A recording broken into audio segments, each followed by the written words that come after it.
చేస్తా ఉన్నాను.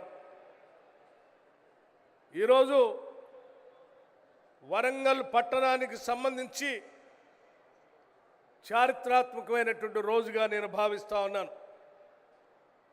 ఒక నగరానికి, ఒక పట్టణానికి దాదాపు 6,000 కోట్ల రూపాయలు శాంక్షన్ చేసి వాటికి సంబంధించినటువంటి పనుల్ని భూమి పూజ చేసుకునేటువంటి కార్యక్రమం, కొన్ని ప్రారంభోత్సవం చేసుకునేటువంటి కార్యక్రమం ఈరోజు రాష్ట్ర ముఖ్యమంత్రి వర్యుల చేతుల మీదుగా యావత్ రాష్ట్ర మంత్రి మండలి ఇక్కడ ఉండి చేసినటువంటి ఈ కార్యక్రమం బహుశా తెలంగాణ రాష్ట్ర చరిత్రలో ఒక పట్టణాన్ని మరో మహానగరంగా మార్చడానికి చేస్తున్నటువంటి ఒక పెద్ద ప్రక్రియలాగా మనమందరం ఈరోజు గమనిస్తూ ఉన్నాం.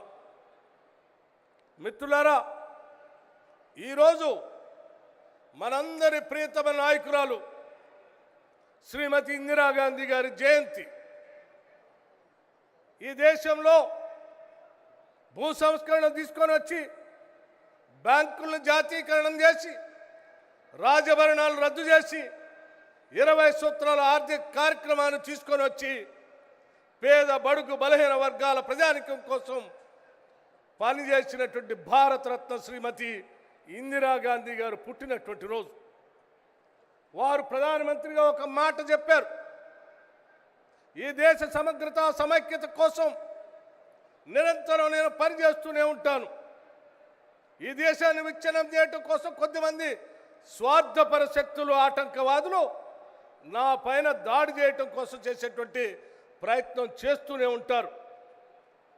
ఒకవేళ అదే జరిగితే కూడా నా ఒంట్లో ఉన్నటువంటి ప్రతి రక్తపు బిందువు ఈ దేశ సమగ్రత కోసం, సమైక్యత కోసం, అభివృద్ధి కోసం ఉపయోగపడుతుందని చెప్పి ఈ దేశం కోసం ప్రాణాలు అర్పించిన గొప్ప ధీరోదాత్తురాలు శ్రీమతి ఇందిరాగాంధీ గారు.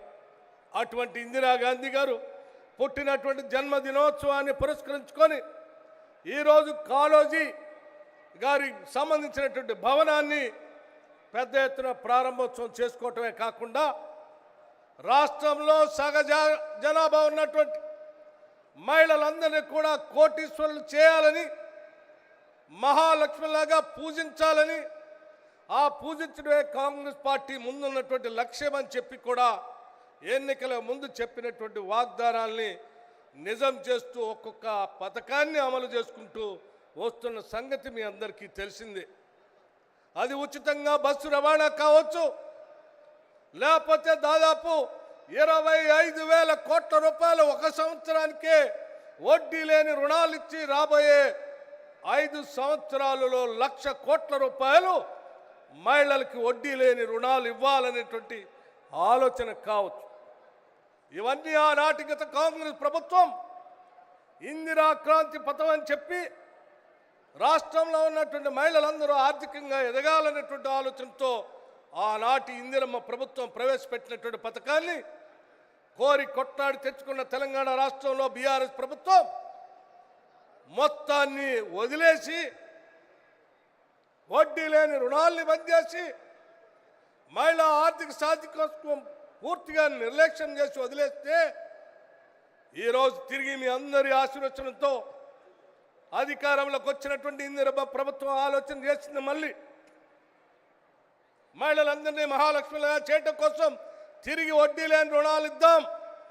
అది సంవత్సరానికి 25,000 కోట్లు కావచ్చు, 5 సంవత్సరాలు 1,00,000 కోట్లైనా పర్వాలేదు, వాళ్ళ కోసం మనం చేసి నిలబడతాం.